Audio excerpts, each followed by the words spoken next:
गरीब साध साध सब नेक हैं, आप अपनी ठोरे, जो सतलोक ले जाएंगे वो साधु कोई और।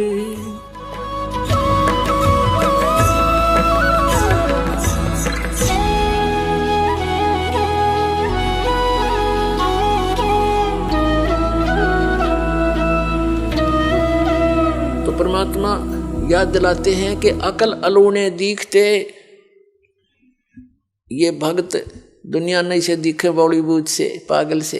तीसरे दिन दर थैला ठा गए बरवाला में के दर रखे ने, और कहते हैं अकल अलूने दिखते ये सर्व अकल के मूल।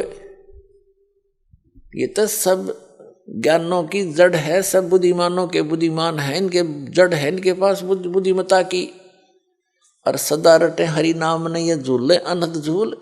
ये तो निश्चित वो करे रहे परमात्मा की भक्ति कर रहे हैं, और 2 रोटी दाता ने देनी है भाई। प्रथम तो हम भूल चुके हैं कि जो किस्मत में वही मिलेगा। ये तो आम व्यक्ति जो भक्ति ना भी कर रहा है उसने भी नोट कर लेनी चाहिए, जो लिखा है वही मिलेगा। इससे ज्यादा एक कहते हैं मासा घटे ना चल बधे विद ना लिखे जो लेख। और फिर भी हम कोशिश करते हैं अपनी बकवाद सोच से हम उस परमात्मा के नियम को चेंज करना चाहते हैं।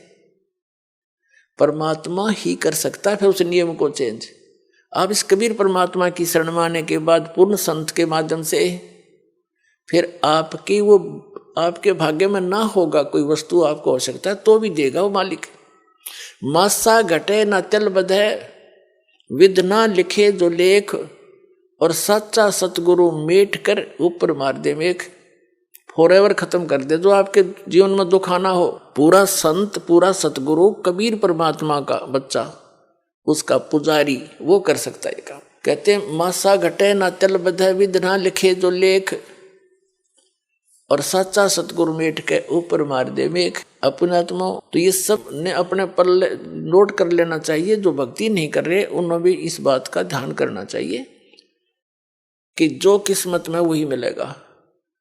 हम चोरी करके हेरा फेरी मिलावट करके कुछ भी बकवाद करके धन प्राप्त करेंगे वो आपको घनी हानि करेगा, और वो धन रहेगा नहीं, और पाप ज्यों के त्यों रह जाएंगे। उसके कमाने में जो आपने कर्म किए 2 नंबर से काम करके, चोरी ठगी डाके डाल के मिलावट करके रिश्वत लेकर हेरा फेरी करके, तो वो पैसा आपके लिए दुश्मन बनेगा। पैसा तो जाएगा ही जाएगा, और वो पाप शेष रह जाएंगे जो आपने भोगने पड़ेंगे। ऐसे बहुत से प्रमाण है। और हम अपनी सोच से और परमात्मा के विधान चेंज करना चाहते हैं तो महामूर्ख है हम। परमात्मा का विधान परमात्मा के तरीके से होगा, उसको बदलाव भी करना वही करेगा। उसने तरीका बता दिया है कि परम संत की शरण में आकर के सतभक्ति करने वाले के फिर सभी पाप प्रारब्ध के पाप कर्म भी नाश हो जाया करते हैं। अब कोई कहता है कि प्रारब्ध में जो लिखा है वो तो आपने भोगना ही पड़ेगा। बिल्कुल ठीक है, जब तक आप उस संत और उस परमात्मा की शरण ग्रहण नहीं लेते जो इन पाप कर्मों का नाश करने में सक्षम है, तब तक तो आपने ऐसे ही होगा, जैसा कर्म किया वैसा ही भोगना पड़ेगा।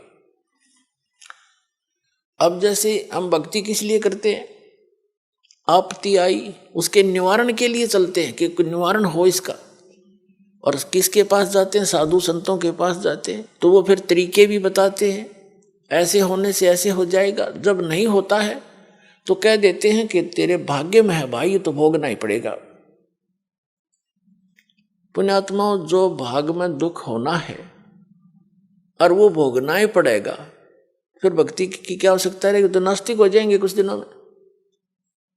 एक व्यक्ति कह रहा था, एक भक्त था, हमारे गुरुदेव का भक्त था, और उसने दीक्षा ले ली। वैसे तो नहीं लेता, और नास्तिक टाइप हो रहा था। फिर किसी से उसने हाथ दिखा लिया, अपने जो जंतर मंत्र ये ज्योतिष वाले होते हैं, पामिस्ट, उसने बताया कि तेरी आयु 27 वर्ष की है, उसके बाद जीवन शेष नहीं तेरा। उसको चिंता बनी, क्योंकि जब तक मृत्यु ना दिखे इंसान ने तब तक यू अंडी पा क्या अंडा है, फिर नहीं समझता किसी ने। और जब इसको यूं पता लग जाए तेरी मृत्यु होगी, फिर इसकी घिघी बन जाती है। उसने सोचा कहीं इसने गलत बता दिया हो। और दूसरा बढ़िया पामिस्ट पूछा किसी से, उसने बताया कि वो फलाने उसमें रहता है, इतने रुपए लेता है और बिल्कुल 100 की 100 सच आपके अंक बता देगा किस्मत के। वहां गया, उसने भी जाते ही बताया तेरी आयु 27 वर्ष की है। अब चिंता का ठिकाना तो नहीं रहा, लेकिन फिर भी सोचा और पूछूं, 3-4 से उसका कहता मैंने पूछा और सब ने एक फाइनल कर दिया। और उसमें उम्र थी उसकी सारी 23-24 वर्ष की। तो उसने चिंता खाने लगी, घर वालों को बतावा नहीं। फिर उसको राम की कथा भी सुनाने लगी, क्यों मौत निकट दिखाई देती। कहीं कहीं ऐसे सत्संग सुनाया। एक दिन दया होगी, परम संत की शरण में उसको मिल गई। अब वो भक्ति में दृढ़ होकर लाग गया। घर वाले कहें तेरा बीमारी क्या है, वो कहे मैं ठीक हूं, कोई दिक्कत नहीं है। ना ढंग से खावे, ना उड़ पैर, ना घनासा बैठ के किसी से बात करे, ना हंसे। तो उन्होंने सोची भाई, फिर उसकी शादी कहने लगे शादी करते हैं तेरी। बोला मैं शादी ना कराता, विवाह भी नहीं कराया उसने। इस चिंता में 27 साल की उम्र में मैं मर लूंगा, बालकन कौन पालेगा। अब वो 27 साल का हो गया, और जब 27वां वर्ष आया तब तो उसकी कति और 2 रोटी खाओ था एक रहेगी। और लेकिन भक्ति में ठीक लगा रहा। अब जब देखा उसने 27वां वर्ष पूरा हो गया, यानी दिसंबर का 31 तारीख आई, तब उसने सोची भाई चलो, उसकी अपनी जो डेट ऑफ बर्थ थी उसके हिसाब से जो डेट था उसने फिक्स करके उसने सोचा 1-2 दिन आगे पाछा हो जाया करे, बात तो लग रही है तो आ लिया टाइम। 1 दिन गया, 2 दिन गया, 3 दिन गया, चौथा दिन भी इंतजार करी, 5 दिन हो गए, 10 दिन हो गए, 15 दिन हो गए। उसने सोचा हाथ फेर दिखा लूं। वो फिर गया उन पामिस्टों के पास जो सबसे बढ़िया वाला था। उसने नो ना बताई कि आपने पहले नो बता रखी थी, कभी फिर वाई बता दे। उसने जाकर देखा, जी मेरी कितनी उम्र है। उसने बताया भाई तेरी उम्र तो 70 साल की है।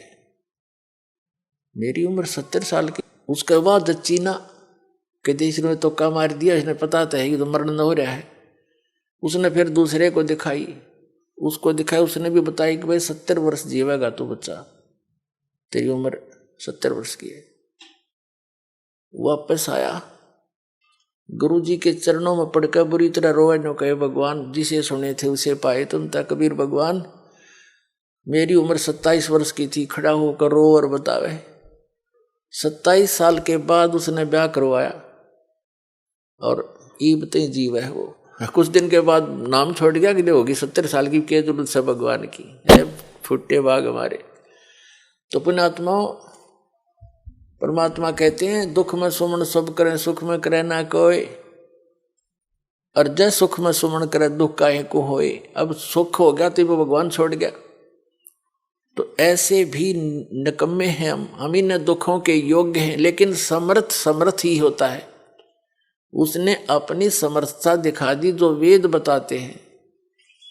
ऋग्वेद मंडल नंबर 10 सूक्त नंबर 161 के मंत्र नंबर 2 में लिखा है कि यदि कोई रोगी हो, उसका रोग अक्षमता से भी आगे पहुंच गया हो और उसकी मृत्यु भी हो जाए, तो भी परमात्मा अपने भगत की 100 वर्ष की आयु यानी आयु बढ़ा सकता है, और मरने के उपरांत जहां भी कहीं गया हो वहां से वापस ला करके उसको पुनर्जीवन दे सकता, उसी बॉडी में प्रवेश कर सकता। तो वो परमात्मा ये कबीर जी हैं।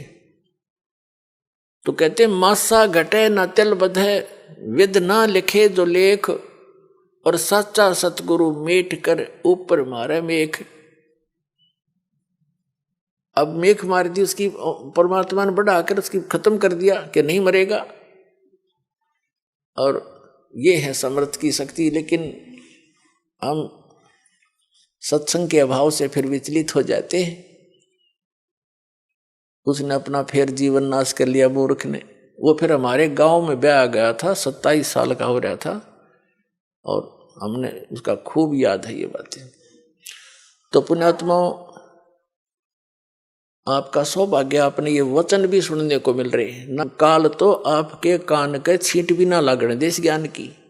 कोई कितना फंसा रखा है, कोई कितना उलझा रखा है, कोई वैष्णो देवी पर जहाँ बेचारे इतने पहाड़ों पर चढ़ जाते हैं, कोई सालासर जा रहा है, कोई बालाजी जा रहा है, कोई मंदिर मस्जिद गुरुद्वारों में ही अपना भक्ति का आधार बनाकर जा रहा है। ये सब काल के द्वारा भ्रमित कर दिए। अब ये ज्ञान शुरू किया परमात्मा ने, और जो यहाँ आएगा उसका कल्याण अवश्य होगा और उसके ये सुख अवश्य मिलेंगे उनको।